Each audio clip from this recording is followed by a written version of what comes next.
Bonjour, je suis Aude du site macosmétiquenaturelle.com. Aujourd'hui, je vous propose de regarder ensemble la troisième partie de la vidéo Qu'est-ce que ma cosmétique maison? Dans la première partie, je vous avais parlé de ce en quoi consistait la cosmétique maison. Dans la deuxième partie, je vous avais présenté les nombreux avantages de la pratique de cette activité. Et aujourd'hui, je vous propose de voir ensemble le matériel qui va nous être nécessaire à la réalisation de nos produits et de vous parler des différents fournisseurs auprès desquels vous pourrez vous procurer ce matériel ainsi que les différents ingrédients qui vont rentrer dans la composition de vos produits. Donc, je vous ai amené ici différentes choses. Tout d'abord, je vous ai amené différents types de matériel et accessoires qui vont nous aider à la réalisation de nos soins. Et ici, je vous ai amené différents contenants qui nous permettront de conserver nos produits. Donc, ce que je vous propose, c'est de regarder ça d'un peu plus près, de façon à vous permettre de vous faire une meilleure idée sur le type de matériel qui est disponible pour réaliser vos produits. Donc voilà, sur tout ce plan-là, vous voyez l'ensemble du matériel dont nous allons avoir besoin pour fabriquer absolument tous nos produits. Je dirais que dans cet ensemble, il y a trois catégories. La première, qui se trouve ici, que je qualifierais de matériel indispensable. La deuxième, qui est confortable. Et la troisième, qui concerne du matériel spécifique.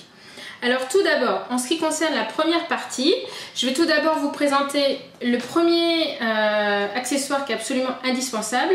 Il s'agit ici d'une balance de précision. La balance de précision est une balance qui est également le type de balance utilisée en bijouterie, qui mesure à 0,1 g près, et cette balance va nous permettre de calculer et de mesurer tous nos ingrédients. Donc voilà pour la balance de précision. Ensuite, nous allons avoir tout ce qui est spatule, un petit jeu de spatule qui peut se présenter comme ceci, qui va nous permettre de faire tous nos mélanges. Et également qui va nous permettre de pouvoir récupérer nos ingrédients au fond des récipients. Et puis nous avons un mini fouet qui va nous permettre de réaliser tout ce qui est crème et gel par exemple. Donc tout ce qui est mélange. Puis nous avons des cuillères doseuses qui se présentent comme ceci. Donc ici vous avez un set de différentes cuillères doseuses et vous verrez que la pratique des cuillères doseuses est bien intéressante en fait dans certains cas, plutôt que la balance de précision. Elle nous permet d'attraper tout simplement plus facilement certains mélanges poudreux. Donc voilà pour les cuillères doseuses. Ensuite, nous avons un mini fouet qui se présente comme ceci, qui fonctionne à pile. En fait, le mini fouet est en fait un instrument qui peut nous permettre de réaliser plus facilement tout ce qui est mélange de crème. Donc voilà pour le mini fouet. Et puis nous avons un bol chauffant qui repose sur une balle électrique et qui contient à l'intérieur une petite casserole.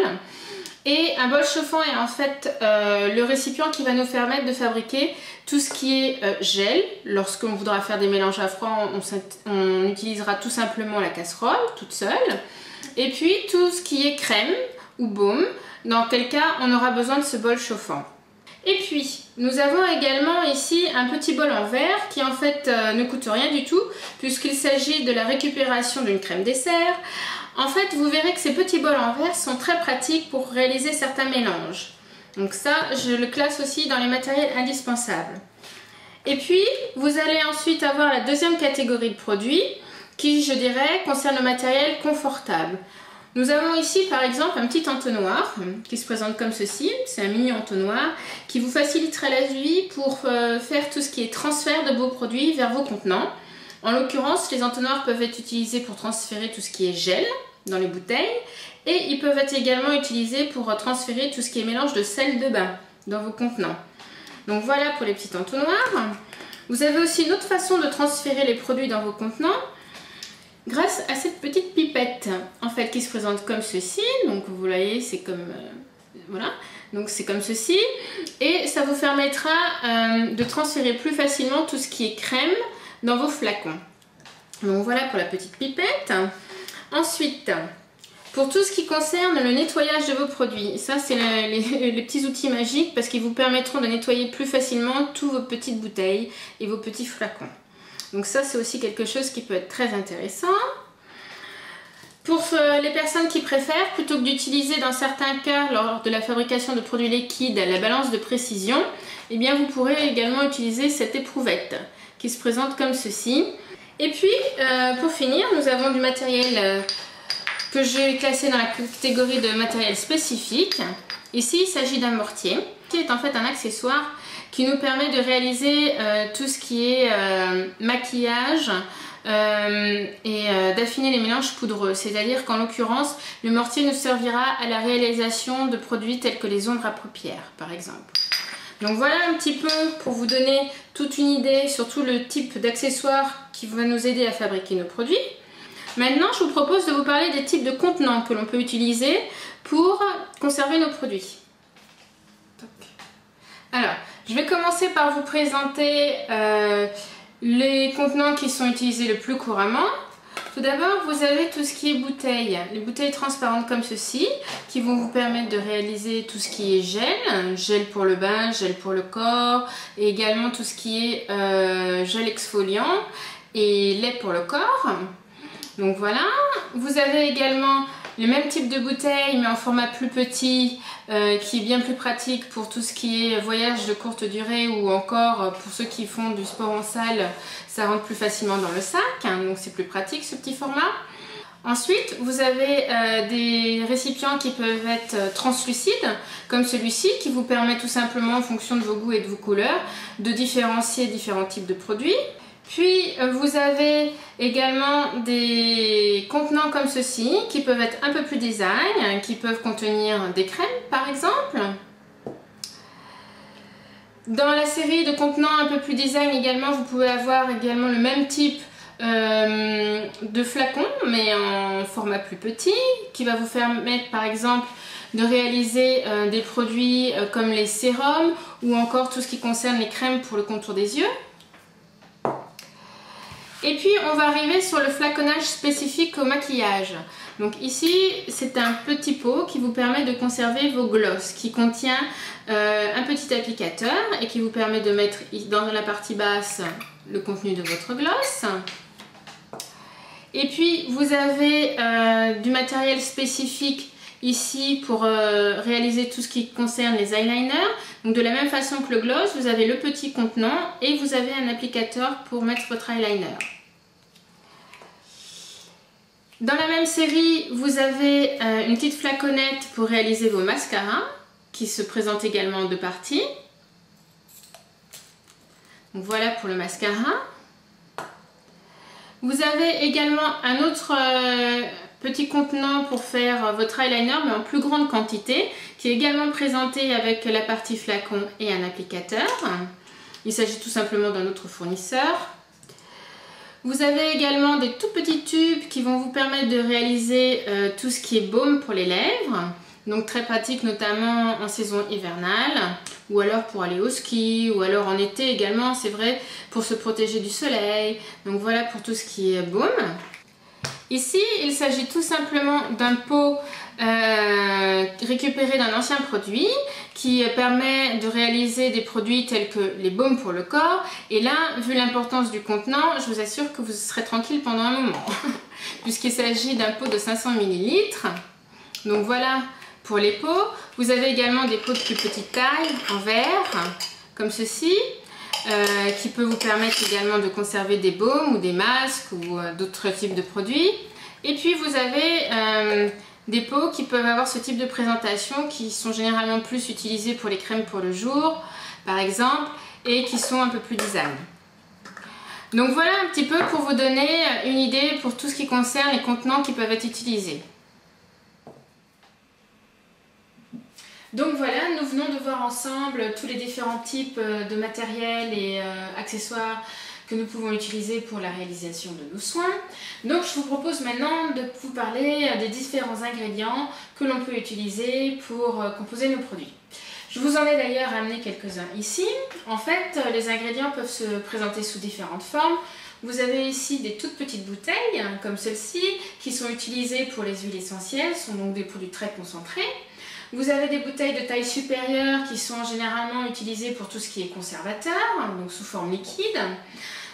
Et vous avez toujours sous forme liquide des huiles végétales qui se présentent comme ceci pour le petit format.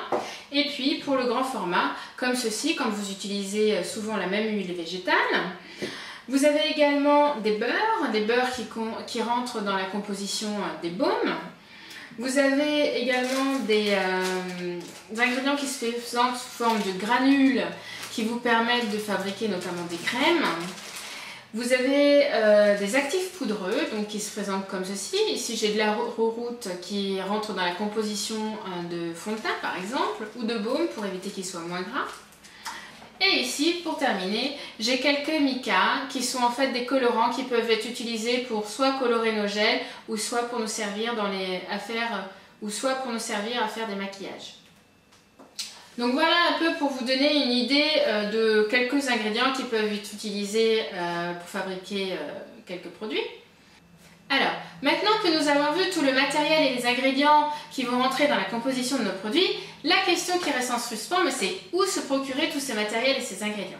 Alors, avant que je vous parle des fournisseurs dans le détail, je voudrais vous parler d'un point qui me semble très important.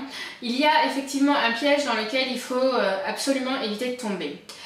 Ce piège, c'est en fait le moment auquel vous allez vouloir procéder à vos achats. Vous allez vous trouver devant soit une boutique en ligne ou alors une vitrine de magasin.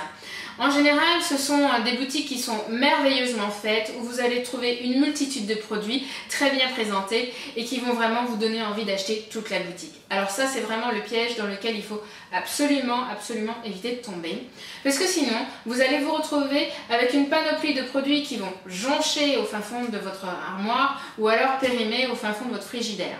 Donc la façon la plus judicieuse de faire vos achats, c'est vraiment de vous en tenir aux recettes des produits qui vous plaisent. Donc ça consiste tout simplement, premièrement, à identifier les recettes des produits qui vous plaisent. Deuxièmement, à regarder les produits qui sont listés sur cette recette.